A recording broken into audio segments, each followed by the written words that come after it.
All right, guys, happy Thursday. We're on to lesson 5. We're going to start with our properties. Um, so I'm probably going to spend a few days on this because we have commutative, associative, and identity property today. And then tomorrow, which is a video I'm going to shoot in here in just a second, is the distributive property. So these are the things that I'm going to spend a few days on. And we'll see how it finishes up our break. But let's go ahead and get circled up on our homework. Good stuff today. 1 to 16. Okay, so we have 1 through 16. So let's get these circled here. Okay, and let's finish up through that. Goes to 16. So it does. Okay, and then we have numbers 19 to 23. So basically, we're going to skip 24. So we're going to go 19 to 35. Okay, 19 to 35 here. So,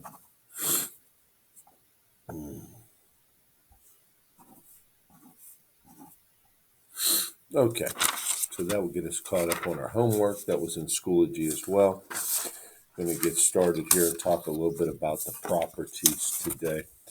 3 properties that we're going to focus on today are called the commutative property, which I've said many times in class, the associative property, and the identity property. This is a pretty easy one, which we'll end to the last. But let's talk about the commutative property. The commutative property works for addition and multiplication.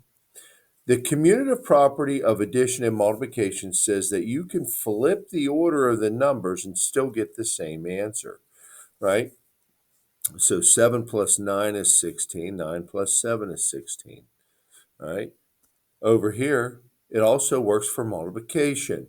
4 times 6 is 24. 6 times 4 is 24.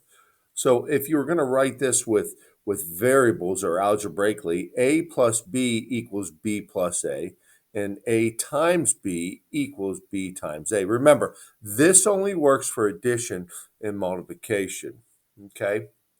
And that rule sticks to the associative property. See, the associative property only works for addition and multiplication well, but it's a little bit different, okay? The associate, we can associate different numbers. So we can say 3 plus the quantity of 9 plus 4 is the same as the quantity of 3 plus 9 plus 4. So all we're doing is grouping different sets of numbers, and you can see that on the multiplication side as well. You'll still get the same answer. It doesn't matter in what order you multiply or what order you group. As long as it's all multiplication, you will still get the same answer. Algebraically written, it's written here, and you can see it over there, and it's the same thing. All right, just grouping the B and the C here, the A and the B there, and the same over there. So the associative property is one that when I talk about it, I ask, does the order change? No. Well, does the grouping change? And you'll hear me say that a lot of times. The last one is the identity property. Does the number keep its identity, right? You can add 0 to any number or letter, and you always end up with that number. You can multiply anything times 1, and you'll always end up with the same number. So if the number keeps its identity, it's the identity property, okay? And that one's pretty easy to remember, all right? So we need to do reps of this, and like I said, this really can get involved, which we are going to get involved into the class. So let's get to work here, okay? All right. Number 1. Okay. Determine whether they're equivalent. If so, tell what property is. Okay. So they are going to be equivalent because it's all addition. All right. So when I look at this, I ask, does the order change? And this and is really an equal. 35, no. 17, 7, no. No. So the order doesn't change. So it's not commutative.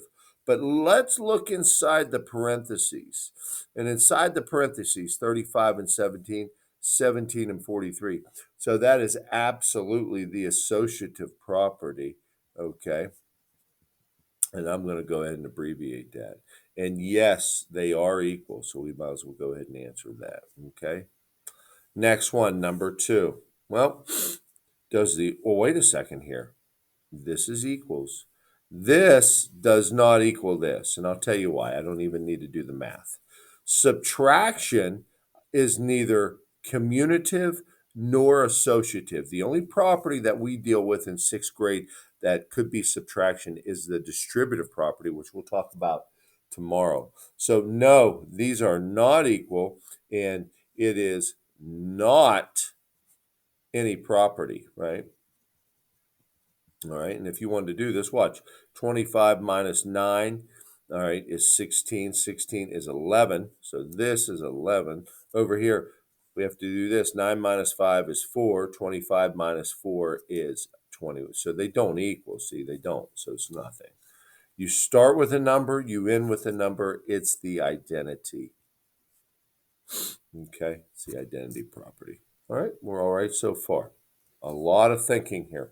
At a gymnastics meet, a gymnast recorded an 8.95 on the vault and a 9.2 on the uneven bars. Write 2 equivalent expressions that could be used to find her score. Okay, so when we want to find her total score, we want to add those 2 up, right? So 2 equivalent expressions would be, right, something like this. And what property are we displaying here? We're displaying the commutative property of addition. All right, Nadia bought suntan lotion for $12, glasses for $15, and a towel for $18. Use the associative property to mentally find the total number. So when we talk associative, we're talking a way to add them up, group them up accordingly, all right? So to me, it's going to be 12 plus 15 plus 18, all right? So, if I wanted to display the associative property, I would do this here, but there's a better way to do this, you see. I should probably group these 2 together, right? So if I did it this way, 18 plus 12 plus 15, and I did it this way. Now, I can add these 2 mentally, can I? 18 and 12 is what? Is 30. 30 plus 15, so the total cost is $45, right?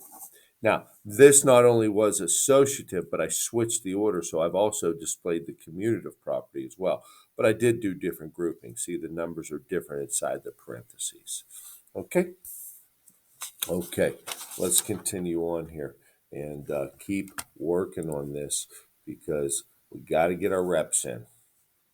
What properties being displayed? Are they equivalent? Well, if they're the same number as all addition, I guarantee they're equivalent. 8, 27, 52, 8, 20. It's not commutative.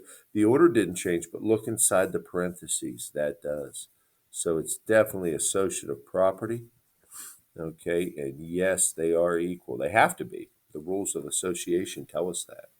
Next one, does the order change? 3, 3, 6, no. So it's not commutative, but inside the parentheses, they are different. So yes, they are equal, and it is, again, the associative property. Okay, talked about number 3 already, right? We talked about it and said, hey, subtraction is neither commutative nor associative. So I know they are not equal, and it's no property. Okay, it's no property because if you were to subtract this, and I proved this a second ago, this side won't equal this. Check it with your calculator. Number 4. Number 4, we haven't talked about division, so let's do it. All right, so is division commutative or associative? The answer is no, and I'll prove that. This side will not equal that side. You ready? This is 4. 36 divided by 4 is 9. This side's 9. 36 divided by 12 is what? It's 3. 3 divided by 3 is 1. So those do not equal each other. So no, and it's no property. Again, the PROP, The only thing that is a commutative and associative is addition and multiplication. Okay, let's do two more here, and I'm going to give you a green light here to kind of go. Actually, let's do numbers 8 and 10, and see what we're doing here. Let's do these four. Those word problems aren't too bad. Use one or more properties to rewrite the expression as an expression that does not use parentheses. Does not. Okay. So this is a little bit more algebra. So does not. I could say y plus 5. I can combine these two to get 5. Y is what we call a variable. This is a constant. Okay. How about over here? What can I do to rewrite this? Well, I have r times. Well, again, I can multiply in different orders. I can group different numbers here through my properties. 6 times 7 is 42. Now, that's okay, but the best way to write that is 42r. This is our coefficient. That's our variable. Okay? All right, last two. Find the value of x that makes the statement true. Any number plus what gives us that number for the identity? Gives us 0, doesn't it? 0. Any number, oh, wait a second now. 17 plus x equals 3 plus 17. So what they did was switch the order. We have to find the value of x. Well, we could do that algebraically, but there's really no reason to with something that easily. 17 plus 3 is the same as 3 plus 17. So I hope that made sense. Really focus on that. Remember, the only two properties that work for us are addition and multiplication for the commutative and associative properties. We're going to spend a few days on this. Have a good day, guys.